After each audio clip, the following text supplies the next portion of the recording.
রাধে রাধে বলে দুটি বাহু তুলে চলো যাই মধুর বৃন্দাবন, চলো যাই মধুর বৃন্দাবন। রাধে রাধে বলে দুটি বাহু তুলে, রাধে রাধে বলে দুটি বাহু তুলে চলো যাই মধুর বৃন্দাবন, চলো যাই মধুর বৃন্দাবন। রাধে রাধে বলে দুটি বাহু তুলে, রাধে রাধে বলে দুটি বাহু তুলে চলো যাই, চলো যাই, চলো যাই মধুর বৃন্দাবন, চলো যাই মধুর বৃন্দাবন। রাধে রাধে বলে দুটি বাহু তুলে, রাধে রাধে বলে দুটি বাহু তুলে চলো যাই মধুর বৃন্দাবন, চলো যাই মধুর বৃন্দাবন।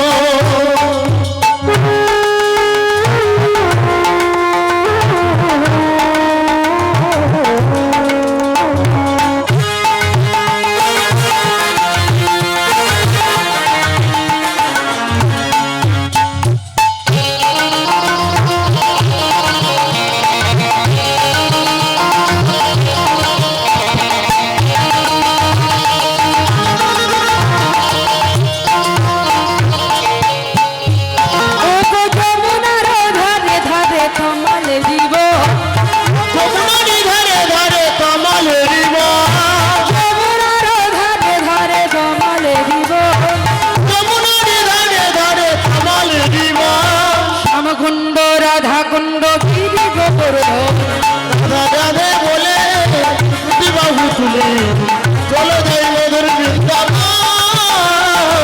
চলো যাই মধুর বৃন্দাবন। রাধে রাধে বলে দুটি বাহু তুলে চলো যাই মধুর বৃন্দাবন, চলো যাই মধুর বৃন্দাবন।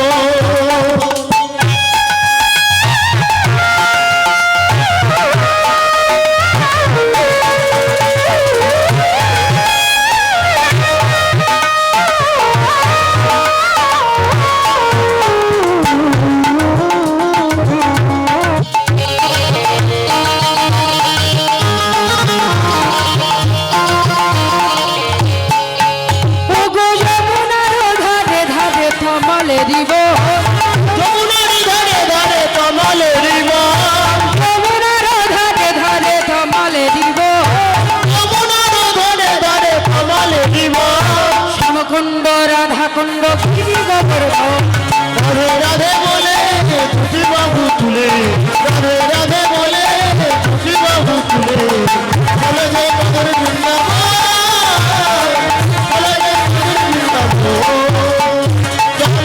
মধুর বৃন্দাবন, চলো যাই মধুর বৃন্দাবন, চলো যাই মধুর বৃন্দাবন। রাধে রাধে বলে দুটি বাহু তুলে, রাধে রাধে বলে দুটি বাহু তুলে চলো যাই মধুর বৃন্দাবন, চলো যাই মধুর বৃন্দাবন। রাধা রানী কি শ্যাম সুন্দর কি বৃন্দাবন ধাম কি বরসানে वाली কি। বৃন্দাবনে উপস্থিত হলেন, এই যে বৃন্দাবনে উপস্থিত হলেন এসে দেখছেন কি গিরি গোবর্ধনকে ধারণ করিয়াছেন ললিতা বিশাখা ইন্দুরেখা তুঙ্গবিদ্যা। এই যে গিরি গোবর্ধনকে ধারণ করিয়াছেন, যখনই কৃষ্ণকে সোজাসুজি ভাবে দেখলেন, দেখার সঙ্গে সঙ্গে কৃষ্ণ আমার কি করলেন, ওই গিরি গোবর্ধন ধারণ করেছিল থর থর রবে কাঁপছে, সারা অঙ্গ থরথর করে কাঁপছে।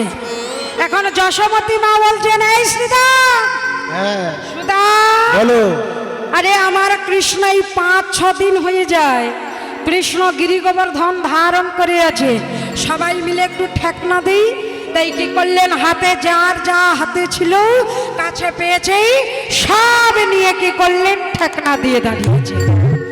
যখনই সবাই মিলে ঠেকনা দিলেন, ললিতা আমার বলেছেন, এই যে এই রাধে, ললিতা আমার বলেছেন, রাধে রে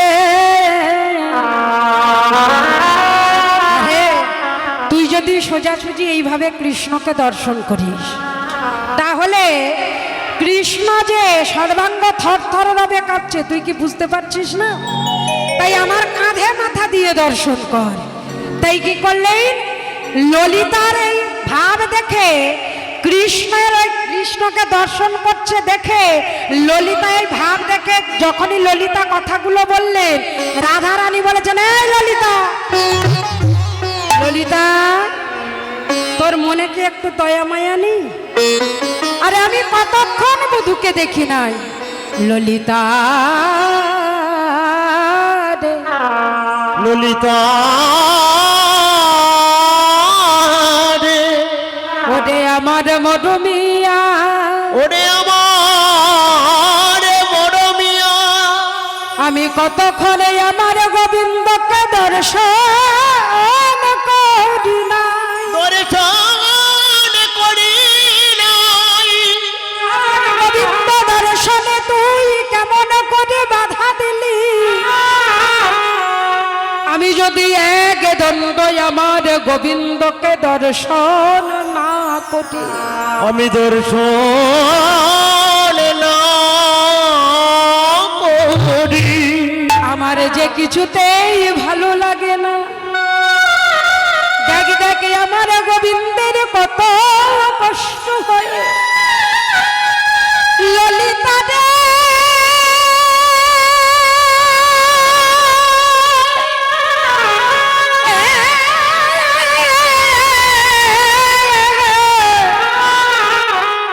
ওরে আমার মধুমিয়া, মরমিয়া, দেখ দেখ আমার বধূ কত কষ্ট পায়। যখনই কথাটা বললেন, বলে সেই জন্য তো বললাম তুই আমার কাঁধে মাথা দিয়ে দর্শন কর। এইবার রাধারানী কাঁধে মাথা দিয়ে দর্শন করছেন, গোবিন্দের নয়নে নয়নে মিলন হলো।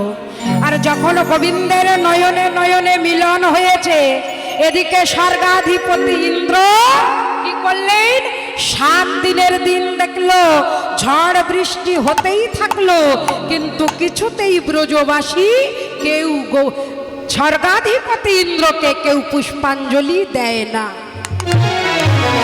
স্বর্গাধিপতি ইন্দ্র এসে দেখলেন, কি দেখলেন, যে কৃষ্ণ আমার গিরি গোবর্ধন ধারণ করিয়াছে। এই অপরাধে আর একজন যবন কুলে গিয়েছিল, তার নাম কি? কি বাবা, কি নাম কি? কৃষ্ণকে পরীক্ষা করতে গিয়ে একবার নয় 3 বার পরীক্ষা করেছিল। যে অপরাধে যবন কুলে গিয়েছিল, নাম কি? ব্রহ্মা। ব্রহ্মা কৃষ্ণকে পরীক্ষা করেছিলেন, যে ভগবান হবে সে কোনোদিন রাখাল বালকের সঙ্গে ধুলা খেলা খেলবে না। যে ভগবান হবে এই রাখাল বালকদের, এই ব্রজ বালকদের এঠো খাবে না। তাহলে এ কোনোদিন ভগবান হতে পারে না। যখনই বারবার গোধনগণ হরণ করছেন, রাখাল বালকগণ হরণ করছেন, সেই অপরাধের ফলে চিনতে পারে নাই বলে এই অপরাধের ফলে যবন কুলে যেতে হয়েছিল।